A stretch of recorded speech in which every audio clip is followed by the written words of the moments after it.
to this online training by Crowder Agriculture. It is a great pleasure to have you on board. The objective of this training is to equip our highly esteemed participants on the modern aquaculture techniques for sustainable income growth and development.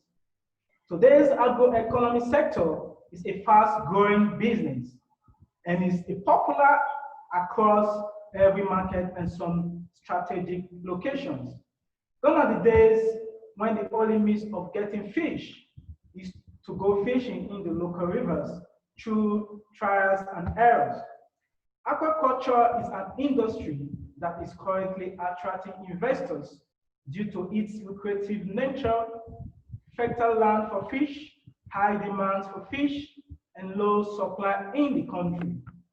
To make this business, it requires having a right knowledge and proper management skills. That's why we are here to equip you with the required knowledge. Crowder products and services include farm lease, farming skill acquisition, trainings and mentorship, farm mapping services, flood and erosion prediction services, e-agriculture and ICT consultancy services, agro cooperatives and funding and support, farmers agents and representatives, smart climate agriculture consulting service. Our service focuses on profitable and sustainable farming system that allows best practice and commercial principles for business, as well as soil, air, and the environment. We also keep up to date with the government policies in relation to agriculture and investment support schemes. The following are the housekeeping rules. Please kindly mute yourself and put off your video. This is to curtail any form of disruption of the training. You can tender your questions or suggestions in the chat box indicating your name in full and your organization, so that when make a comment or ask questions, we'll be able to identify you. With this, I would like to invite the trainer for today's event to make his presentation in presence of Dr. Abdulaziz. He is a breeder by profession with broad knowledge on agribusiness. He is a master trainer on agricultural development project, and currently he is the general manager of Crowder Agriculture. Dr. Abdulaziz, over to you, sir. Good day, ladies and gentlemen. It is my singular honor and pleasure to be with you this afternoon to discuss this pertinent and important topic, modern agriculture techniques for sustainable income growth and development amidst COVID-19 pandemic. Before I will delve into the topic properly, for those of you who were unable to participate in the previous session, you can visit our YouTube page to have records of all the presentation that was made so that you can build your knowledge base. Fishing is no doubt a venture for every culture, religion, and what have you. There's no religious barrier to fishing. There's no cultural barrier to fishing. So therefore, it is a lawful source of income for all the religion on the earth. So please don't say I have limitations as a result of religion or any other thing not to go into fishing. This is a great opportunity for you, sustainable source of income. Fish, the culture of fishing is called aquaculture, and we have a controlled method of culturing fish, which is known as the pond, and this pond exists in different forms depending on the weight of your pocket. The pond can be either earthen pond, concrete pond, with other PVCs and so many other that you can lay your hands on. A wide range of practices exist in fish culture. Fish can be cultured in marine water, brackish water, And in Africa, the most cultivated fish is tilapia and the African catfish. Aquacultural production system depends on the species combination you are considering. So the culture system can be of different type. However, the objectives of what you want to go into will now determine what system you are going to use. We have the monoculture, we have the polyculture, and we have the integrated culture. The monoculture is the rearing of only one type of fish species in a pond. For instance, if you want to rear catfish, the only thing that will be found in the pond is catfish. If you want to rear tilapia fish, the only species that will be found in the pond is tilapia fish. And then we'll have the polyculture. This is the rearing of 2 or more species of fish together in the same pond. For instance, you can find catfish and tilapia in them, or maybe carpfish and so many other species that can be integrated into the pond. While we have the third one, we have the integrated culture. This is the rearing of fish with either plants or animals within the same cultural environment. For example, you can grow fish with poultry, where the fish pond will be at the base, while the cage of the poultry will be on the top of the pond. The essence of this, poultry droppings are very high in ammonia, so therefore they serve as feed to the fish and at the same time maintain the neutral level of the water. And you can also integrate fishing and rice farming. In this case, you need a waterlogged area where you grow your rice, so you can introduce your fish into the rice. As long as there is water in the rice will be having its own growth, while the fish will continue its own lifespan. So therefore, if you have a land of 1 or 2 hectares, it is very good in integrating fish into it. So in Nigeria, all of these systems have been practiced, and it is still in practice. So you can look into your pocket, you can look into your decision and decide which of the system you want to embark into. Please, before deciding on the system you want to use, it is very, very important you understand the species you want to use for such integrated system. Okay, because there are some fish species that don't tolerate polluted waters. So you just have to have that at the back of your mind before making choice of the production system. Okay, now let's look at the level of management practices. This is dependent on the management practices is divided into 3. We have the extensive system, the semi-intensive system, and the intensive system. In the extensive system, the fish are cultured extensively on what natural productivity with little or no supplement given to them. There are no health management schedules or water quality management. So in this system, there is no doubt the yield potential is very, very low as compared to the semi and the semi-intensive system. Now, this extensive system can be achieved mostly on 18 ponds or in the rivers or lakes, but it's difficult to achieve this with what concrete pond that everywhere is being what plastered. Now let's look at the semi-intensive system.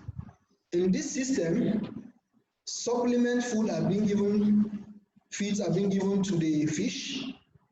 Health management practice system is being carried out. Culture facilities in this system include the earth pond, concrete pond, plastic tanks and fiber tanks. Commercially compounded feeds are routinely fed to fish at recommended rates. Water quality and fish health are occasionally monitored.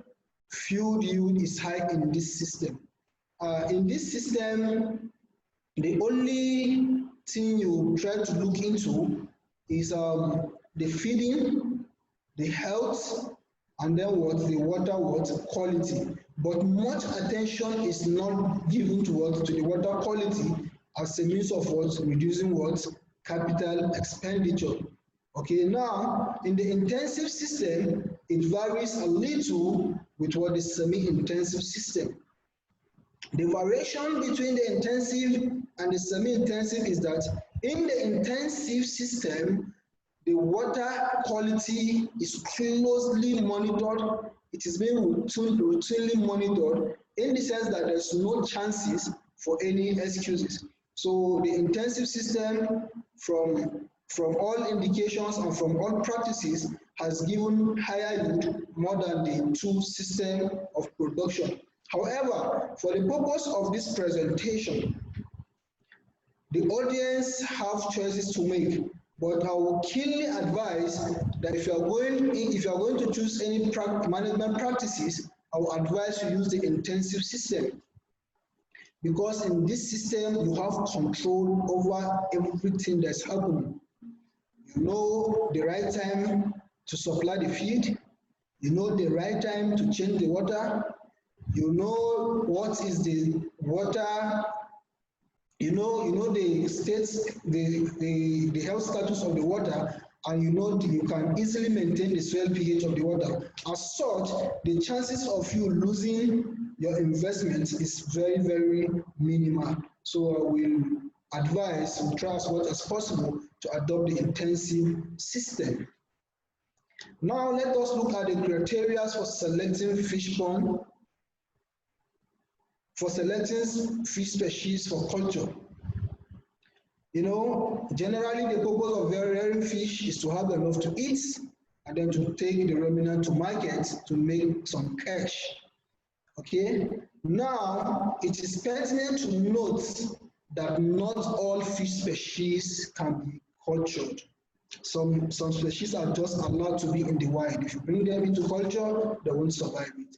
So before you invest your money into fish farming, it is very important to have cognizance of the species you want to grow.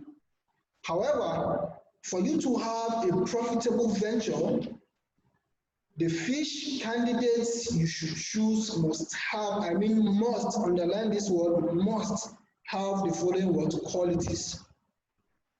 It must be a fast grower. Don't go and select a species that you'll be investing money feeding it, it will be dragging leg. After 6 months, it might just increase by 0.5. That is disastrous. So try as much as possible to choose species that as you are feeding them, in 3-4 months, they are ready for harvest. I think that will serve you better and reduce your stress. And then among fish, we have even in the same species, okay, we have some particular ones that happens to be fast growers. So try as much as possible to align with those ones that happens to be shooters to form what? To form your candidates in what? For future what? Production. And secondly, the species you want to culture should accept and utilize feed. Okay, if you are giving them feed, they should be able to feed on it and they should be able to show.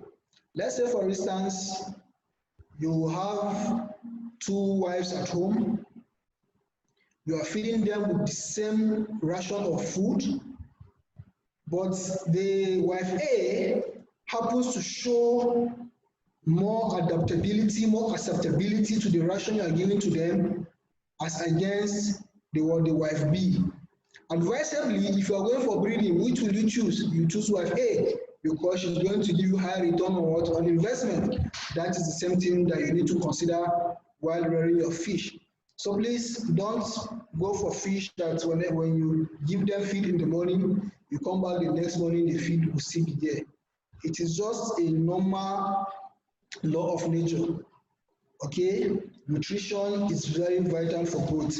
So once they cannot utilize it, automatically there will be what? There will be drop in production, and then there will be high lose in return on investment. So to avoid that, please make your findings, take your time, don't be in a rush, because most of the times when we hear, this business have money, before you know, we just jump into it without looking at the pros and cons involved in such businesses.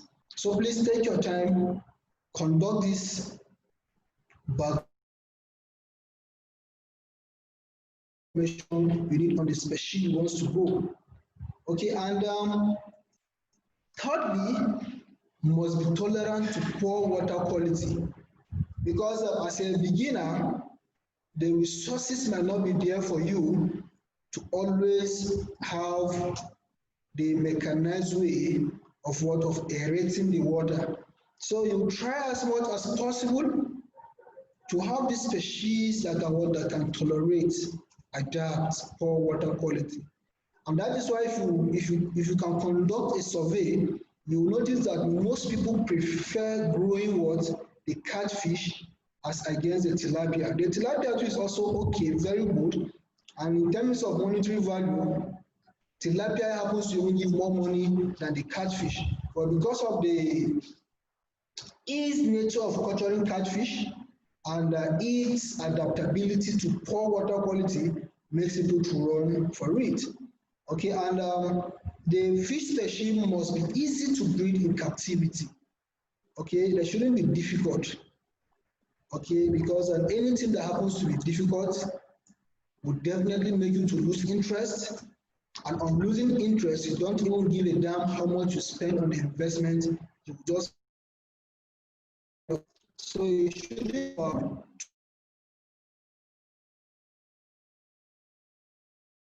a straightforward thing. The routine should be very simple, very straightforward. Okay, and in the other factor to consider is cost of production, because in everything we do in production is to make what? Is to make profits, right? If profits are available, the motivation will be there, the drive will be there, and the business will be what? Will be sustained. However, if you allow yourself to go and get a species that the cost of production outweighs your initial budget, my friend, I'm sorry, it's going to be disastrous. There was a farm I visited early last year. This is all what he wanted to do, stocking fish. So along the line, the rate of feeding of those fish were very, very high, very, very high, very, very high, but the growth rate was low, very, very low. So he was telling me that, Oga, how can I make profit from this type of thing?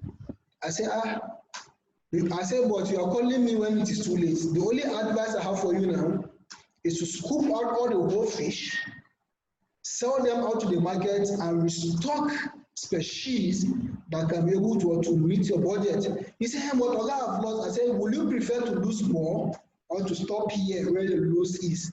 So please, I don't want such situation to happen to any of our clients or our participants who have made it a point of order to seek for this knowledge. So please take note.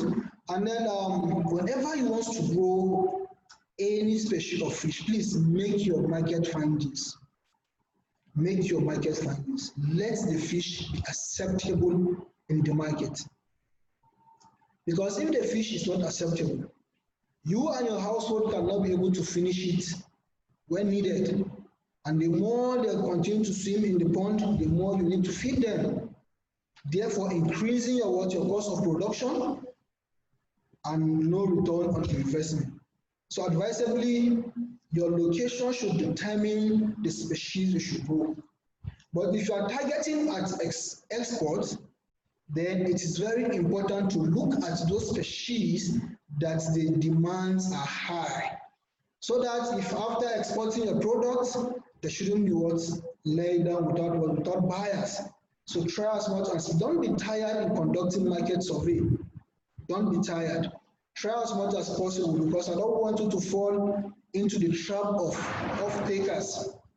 Because if you are fond of using off-takers for business, you end up working for them.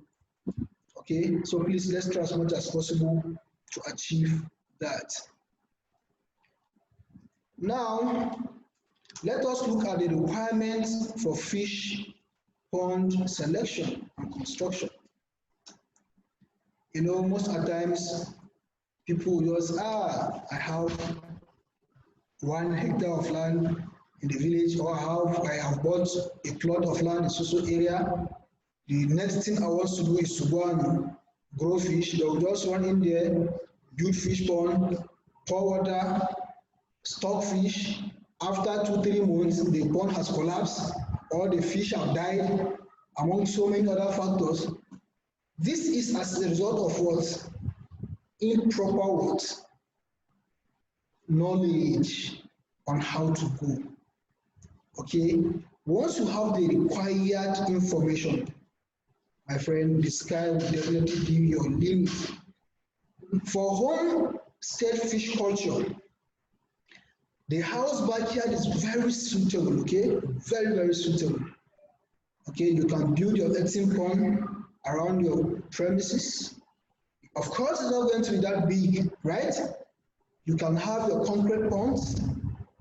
You can use your plastics and any other form of equipment that can be able to store water conveniently without what? Losing it off. Okay? So for commercial fish farming, the first requirement is the choice of a suitable land for the establishment of the farm. Okay? When we talk about suitability, what are we trying to say? Okay, suitability encompasses everything, okay, that supports what? Support the survival of the fish. And even you who is growing the fish, right? As farmers, we know how we feel if we go to the farm and our products or our animals are doing well. There's this contentment, there's this feeling we normally have, okay, that joy. And if you go to the farm and the farm is not doing well, there's dismay. It's very important, both so that it can be what? A level what? Playing ground for all of us. Now, after you have acquired a suitable place for this production, okay, now is to look at the water source. Is there water source close? Is there any water body around where you can be using to supply the fish? Or are you going to build a borehole? And if you are building a borehole, what type of borehole are you building? What is the water production per hour of the borehole? We should have that into consideration. Or are you going to use well in supplying water? If you are using well, what is the sustainability of that water in the well? All those factors are to be put into consideration. And you have to look also at the topography of where you are going to situate your pond. This is very important. Okay, very, very important. If you decide to go and situate your pond where it is so slopey or too hilly, it's going to affect, and you can easily be prone to erosion or surface runoff, where so many topsoils can be moved into the pond and cause what? Blockages. So it is very, very important to have a good topography, not too hilly and then not too flat. it will give you a better what? A better outing for your fish farming. And try to look for where the water, the source of pollutant is not much. Because if you are sharing water body with farmers, you might be at the risk, okay? I mean, you might be at the risk of introducing herbicide or pesticide into your pond, which will lead to their death. Because you know, farmers are, once they want to go and spray their field, the same hand they use to fish the pesticide or herbicide is still the same hand they'll use to put into the water. In fact, sometimes if you go to a community, they'll even use the knapsack sprayer as a whole, immerse it into the water and fish out. So therefore transferring what? The remnants of the chemicals into the water. And you know how sensitive fish are when it comes to that. So it can easily lead to death. So try as much as possible to see that the water source is free from what? From pollutants. And as I earlier mentioned, I said the land shouldn't be what? Too hilly and what? Too flat. A slightly depressed marshy land that can retain water for a long time is ideal for the pond construction. Okay, now how a land for fishing, but all hope is not lost. Okay, all hope is not lost. You can have a land that is so sandy soil that you know you cannot. Earthen pond is out of it, right? Yes, it's out of it because the bulk density will be very, very, very, very low. Therefore, the coarseness of the sand will make it to be a free flow once there is water and what have you. So the ideal soil for fish pond should have 40% clay and 60% loam. This is to say this is a well adaptable soil for fish pond. The agriculturists normally call it clay loam. Okay, that's the best soil. But this one is suitable for earthen pond. Okay, if you want to carry out to earthen pond, once you have this type of soil, you are good to go. But in a case whereby your soil is so sandy, you can resolve to use the concrete pond. Okay. However, when constructing a concrete pond, please try as much as possible to have drainages around the pond, so that there will not be direct flow of water into the pond. Two things might happen. The water might flow into the pond, make it easy for the fish to escape, or the water will comfortably move the whole topsoils into the pond, bury the fish, and then close your pond. So we should try as much as possible to mitigate all these factors that will lead to loss in our investment. Okay? Now, once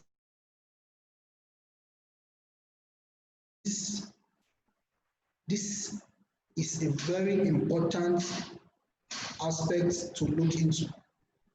Okay, very important aspect to look into. Try as much as possible to get a surveyor to come and survey the farm for you. Okay, and of which Crowder Agriculture have a pool of professionals, okay, that carry out survey, and it has been confirmed that all the surveys they normally carry out has stand the test of time. So you can, once you get that, they will survey the farm for you, study the topography, map how the soil, how the farm is going to be for you.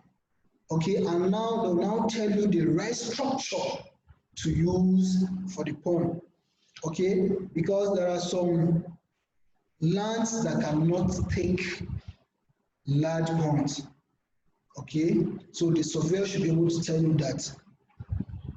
Don't be a miser in trying to hire a professional, because it will save you more, okay? It will save you more, it will save your time. In fact, it will even make you a better person, because you have. After achieving that,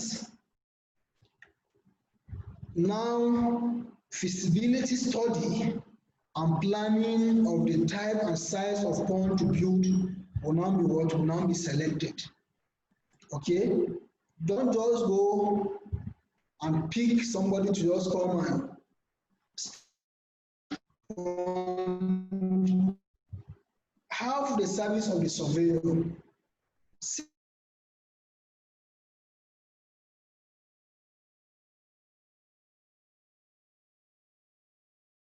Seek for his consent. Please, sir, can you be our, if he accepts to be there, good. And if he says no, he's covered with so many schedules, ask him, please, can you recommend any surveyor who can be around while they are laying the foundation of my pond? Because you know, every building, the foundation is very, very paramount. Once you have a good foundation, you have a good. Right. So now, the main parts of the fish pond to be constructed are what? The dams. Okay, most especially on the earthen ponds. Okay, build the dams, they are just like dikes. For those of you who grow rice, you understand how dikes look like. Okay, now you compact the soil on top of the pond. The dike shouldn't be too high, and it shouldn't be too low. Okay, it should be around 3 centimeters thereabouts. But if you are growing catfish, please increase the centimeter to 5 centimeters, because catfish are very funny. They can easily jump, and if the dike is not a little bit higher for them, okay, they can easily escape. And secondly, in building your earthen pond, please try as much as possible to access into the pond using the dike. Okay, if the dike is well firm, okay, if you are working through it, you have no problem. But if the dike is not that firm, once you cross through it, it will have some cracks or some breakage up through. Then you have to reconstruct the dike. Okay, and these dikes are very, very important, because they protect what? Seepage of water. Okay, and that is why if you are using the soil that have 40% clay and 60% loam, the chances of you having seepage is very, very low once the dike are well compacted. Okay, now if the choice of what you are going to, the housing the pond you choose is concrete ponds, okay,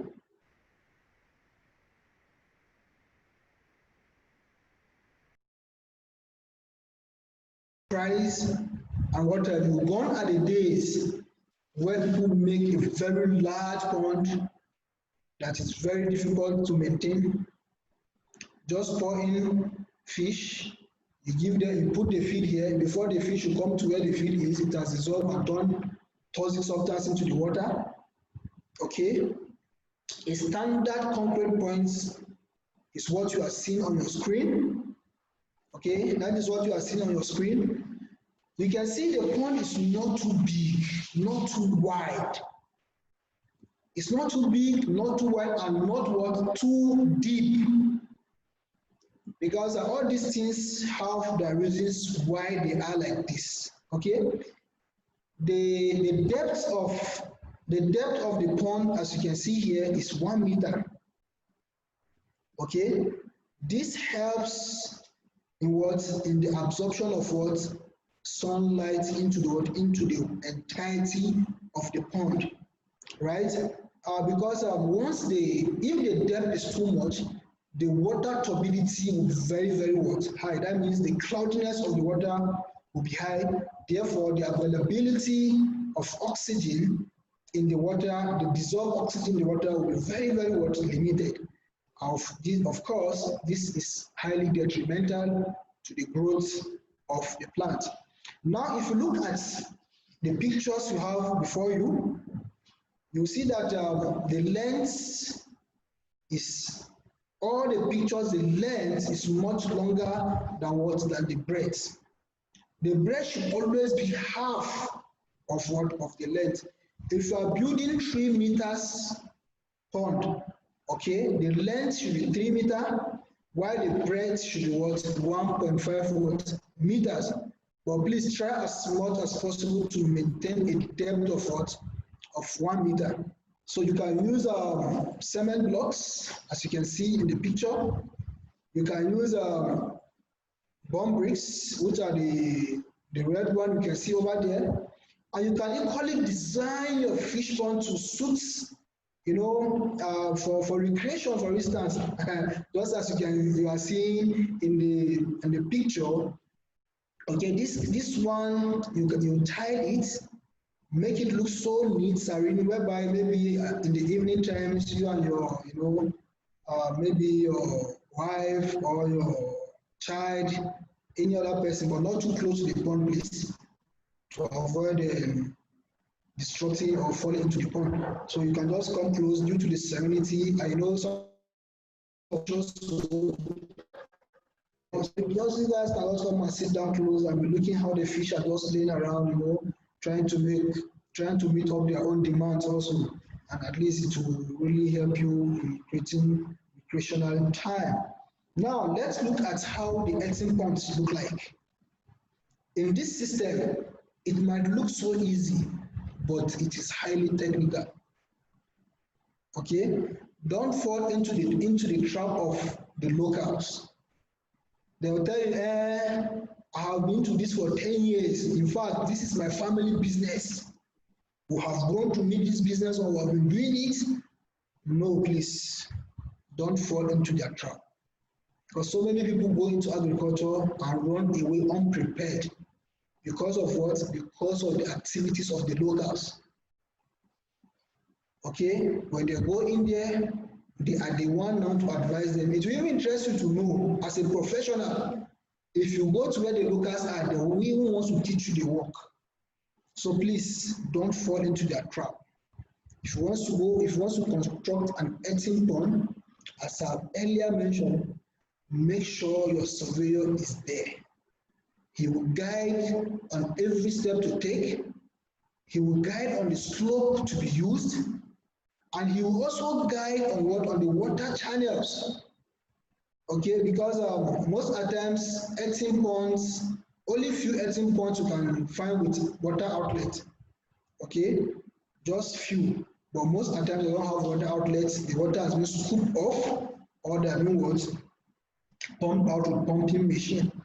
So if you look at the layout of the pipe in this fish pond, the pipe is now showing you that this is the inlet where water is flowing into the pond, and this is a very good system, because as the water is going down, it is stirring the water in the soil, okay, increasing the aeration of the water for better growth of this fish. And one important thing to note in trying to release water into earthing pond is, please try as much as possible not have some rock blinding, so that you not go and dig holes into the pond, so that you not obstruct the slope of the pond. Okay, so. And some people, if you look at the other picture here, you can see some nets. These nets are a form of rare, as in some species of fish. There are some fish that in the same species you find shooters, and you find what? Slow growers. So if you don't have enough facility to separate the shooters and the slow growers, you can adopt this system by what?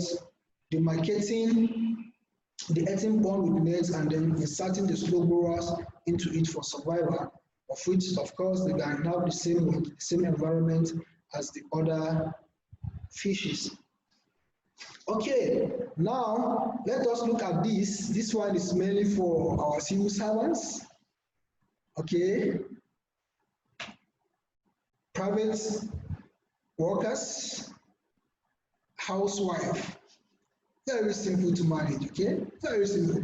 And it doesn't cost much to have this.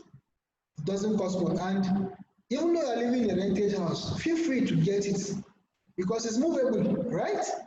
Yeah, if you are relocating, you can pick it. Very simple. And I think it costs around 15,000 to 20,000 to have such a pond. Okay, the PVC pond. It's not that too expensive. And the way it is being designed, okay, it's just like, you know, it's being designed in the way of how will I put it? Form of a niche, okay, in the form of a niche where the fish psychology will be giving it that yes, I'm in my real environment, so I can strive, okay. So that is how the whole stuff is. And inside the pond, there's water outlet.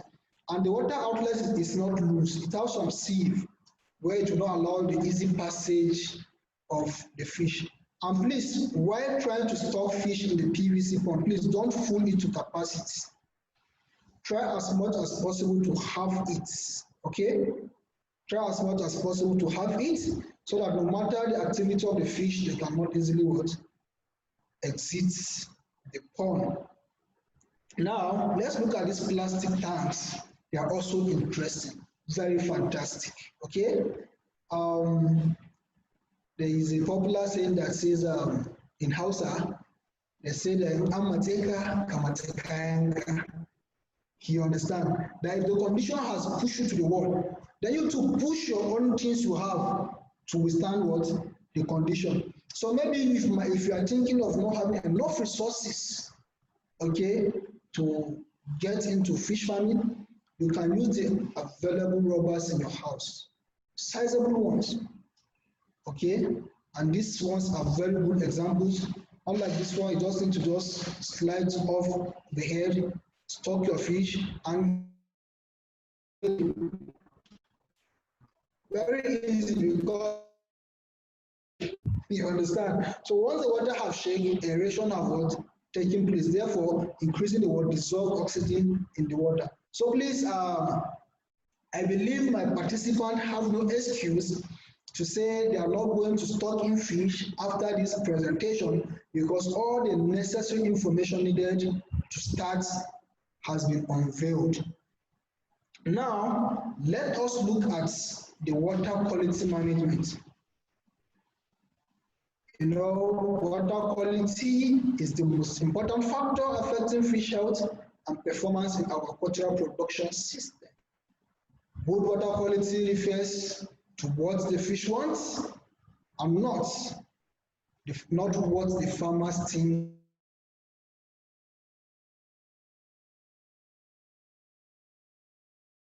This aspect, you know, sometimes a farmer will just decide to change the water of the pond completely. This can also affect the growth of the fish, okay? Because the level of ammonia in the water might be at the pace maybe that they even needed the more. And introducing another. Now the ability of them now to adapt to the new change might lead to reduction in growth. So please try as much as possible to understand the water quality requirement for the fish under culture. Okay, and once you notice that the dissolved oxygen in the water is reduced, please try as much as possible to correct it. I'm going to dwell more on it, but however, it is very important to have a tips of it before I reach the slide. So now, it is it is a total belief that fish cannot survive outside water. So that is their greatest needs. Okay, so it's just like a typical Fulani man. You cannot separate a typical Fulani man with Fura Danonu, right? The same thing is applicable to an Igbo man. You can't separate an Igbo man from Eba or Akpu and what vegetable soup or egusi soup or bitter soup. Okay, the same thing is applicable to a Yoruba person. You cannot separate a Yoruba person from Iwedu and what Amala. So and then to stabilize it with pomo. You understand? So that is the same thing that is applicable to fishes, right? So you have to give them what they are used to, want to give them the comfort to survive. Now the temperature of there is the way we have our normal body temperature as humans. That is how the fish also have their own body temperature. As we all know, they are cold-blooded animals, right? They are cold-blooded, so they don't need too much high temperature. Okay, they don't need too much high temperature. Any temperature above 38 degrees Celsius is disastrous. Okay, it's disastrous. So you try as much as possible. Some of us might ask, how can we know the temperature of the water? You can easily understand the temperature of the water through the water pH. Is that okay? You understand it through the water pH. If the pH is between 6.5 to 8.5, it is telling you that what the temperature in the water is okay.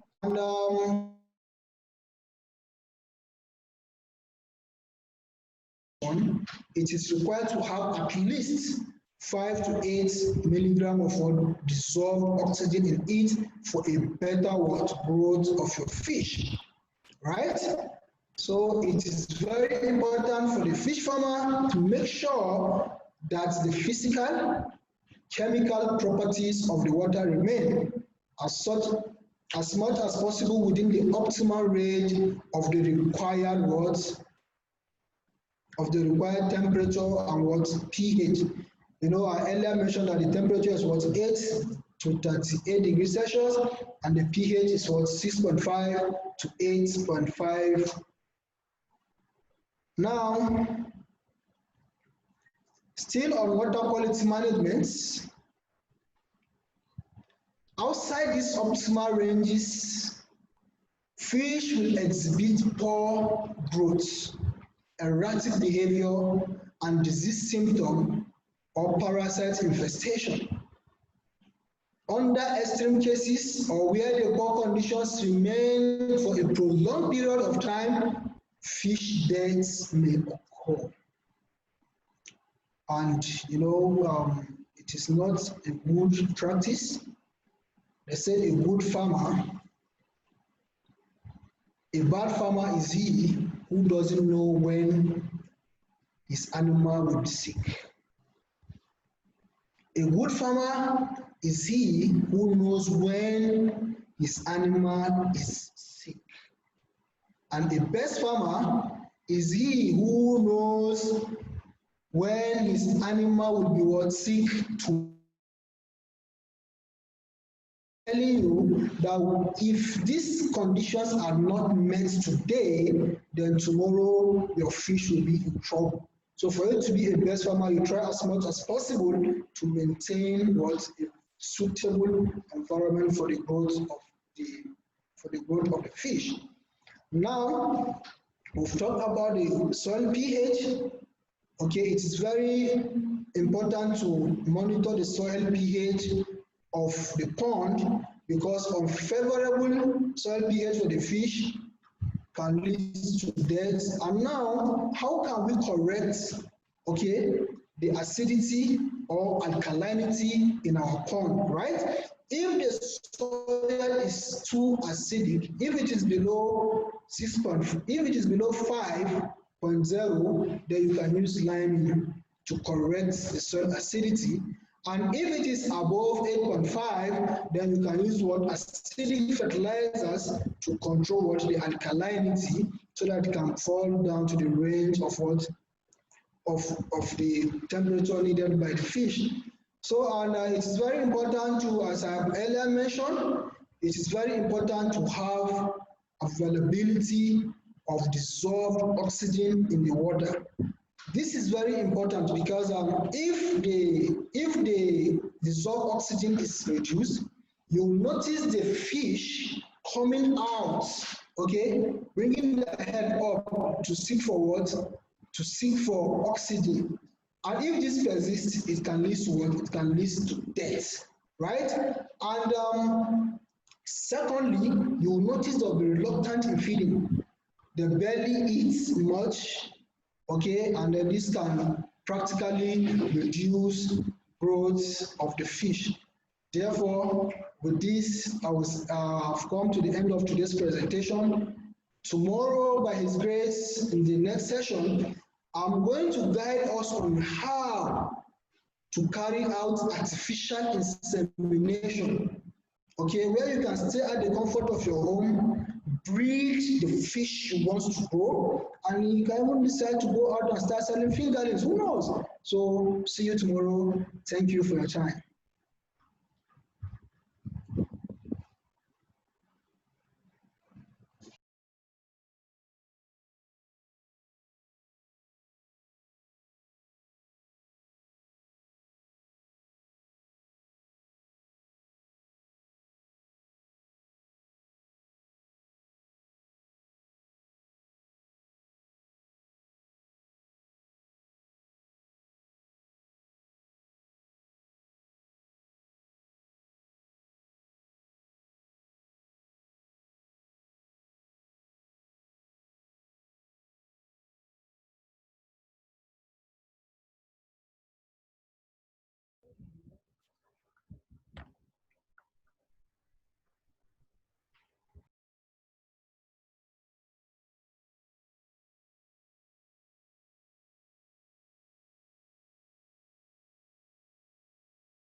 Wow. Mr. Ephraim, thank you for your questions. Dr. Abdulaziz, you have a question from Mr. Ephraim, which says, Sir, how much can I starting budget buying figurines starting buying to the figurines harvesting stage? Over to you, Dr. Abdulaziz. Thank you so much for this wonderful question. You know, as I earlier mentioned, I said the choice is based on what is based on the capacity of one of your pocket, isn't it? So now I don't know your capacity. Okay, I don't know your strength. If maybe you are a millionaire, you can budget millions. But if you are a starter, you can start with as low as 50,000 naira to stock fish. Okay, because 50 fingerlings times 20, if you get that, then you have your bowl around, you stock. Water source, I know it can be cheap around you. You stock. So from there, you can start. Subsequently, you can expand, considering how favorable you find the business to be. Thank you. Okay, at this time, we don't welcome more questions because of time factor. Please, in case we didn't attend to your questions, please forward your questions to info@crowderng.com. In conclusion, I believe part of our product and services, which is farming skills acquisition and training and mentorship. With this training today, if you know it is worth doing, it is worth doing well. I believe most of us would like to engage in fish farming, but you're considering some factors. You have no problem. Crowder Agriculture is here to serve you better. If you wish to manage your farm yourself, no problem. We are here to give you our mentorship service. Please, for further information or inquiries, send us an email to info@crowderng.com or visit our website on www.crowderng.com. Or you can follow us on Twitter @Crowder Agriculture. You can follow us on Instagram, Crowder_Agriculture. Also on Facebook, you can follow us on Facebook, Crowder Agriculture as well. Well, on behalf of Crowder Agriculture team, I would love to thank you for attending today's training. I do hope you find the learning helpful. Until we meet tomorrow, the part 2 of the training. Please enjoy the rest of your day and stay safe. Thank you.